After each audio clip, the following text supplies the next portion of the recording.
योगिनी एकादशी महात्म्य है। आषाढ़ मास के कृष्ण पक्ष की एकादशी। धर्मराज युधिष्ठिर बोले कि हे जनार्दन, मैंने ज्येष्ठ मास के शुक्ल पक्ष के निर्जला एकादशी की कथा सुनी। अब आप कृपा करके आषाढ़ मास के कृष्ण पक्ष की एकादशी की कथा का वर्णन कीजिए। इस एकादशी का नाम क्या है तथा महात्म्य क्या है, सो सब वर्णन कीजिए। भगवान श्री कृष्ण बोले कि हे राजन, आषाढ़ मास के कृष्ण पक्ष की एकादशी का नाम योगिनी है। इसके व्रत से समस्त पाप नष्ट हो जाते हैं और इस लोक में भोग तथा परलोक में मुक्ति देने वाला है। हे राजराजेश्वर, यह एकादशी तीनों लोकों में प्रसिद्ध है। इसके व्रत से पाप नष्ट हो जाते हैं। आपसे पुराण में कही हुई कथा कहता हूँ, ध्यानपूर्वक सुनो। अलकापुरी नाम की नगरी में एक कुबेर नाम का राजा राज्य करता था। वह शिव भक्त था। उसकी पूजा करने के लिए एक हेममाली पुष्प लाया करता था। उसके विशाल काक्षी नाम की अत्यंत सुंदर स्त्री थी। एक दिन वह मानसरोवर से पुष्प ले आया, परंतु कामासक्त होने के कारण पुष्पों को रखकर अपनी स्त्री के साथ रमण करने लगा और दोपहर तक न गया। जब राजा कुबेर को उसकी राह देखते देखते दोपहर हो गई तो उसने क्रोधपूर्वक अपने सेवकों को आज्ञा दी कि तुम लोग जाकर हेममाली का पता लगाओ कि वह अभी तक पुष्प क्यों नहीं लाया है। जब यक्षों ने उसका पता लगा लिया तो वह कुबेर के पास जाकर कहने लगे, हे राजन, वह माली अभी तक अपनी स्त्री के साथ रमण कर रहा है। यक्षों की इस बात को सुनकर कुबेर ने हेममाली को बुलाने की आज्ञा दी। हेममाली राजा कुबेर के सम्मुख डर से कांपता हुआ उपस्थित हुआ। उसको देखकर राजा कुबेर को अत्यंत क्रोध आया और उसके होठ फड़फड़ाने लगे।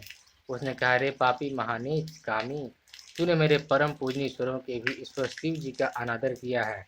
मैं तुझे साप देता हूँ कि तू स्त्री का वियोग भोगेगा और मृत लोक में जाकर कोढ़ी होगा। कुबेर के शाप से वह उसी क्षण स्वर्ग से पृथ्वी पर गिरा और कोढ़ी हो गया। उसकी स्त्री भी उसी समय उससे बिछुड़ गई।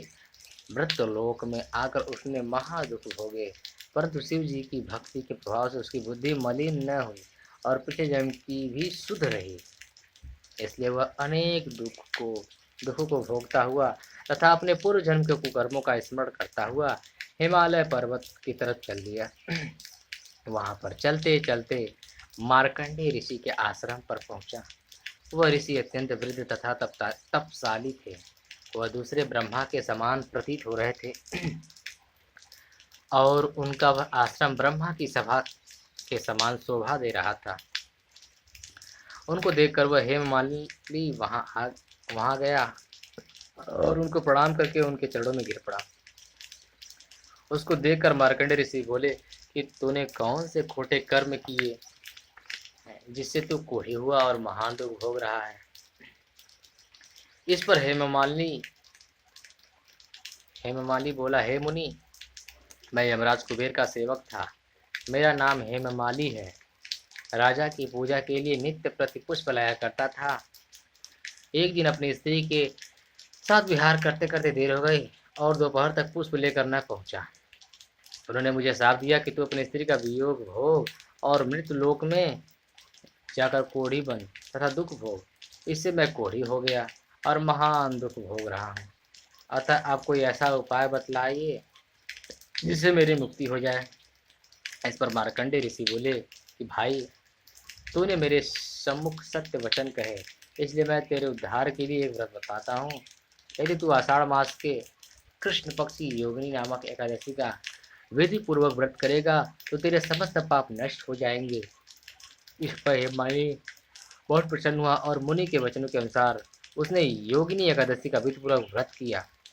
इसके प्रभाव से वह फिर अपने पुराने रूप में आ गया और अपनी स्त्री के साथ विहार करने लगा।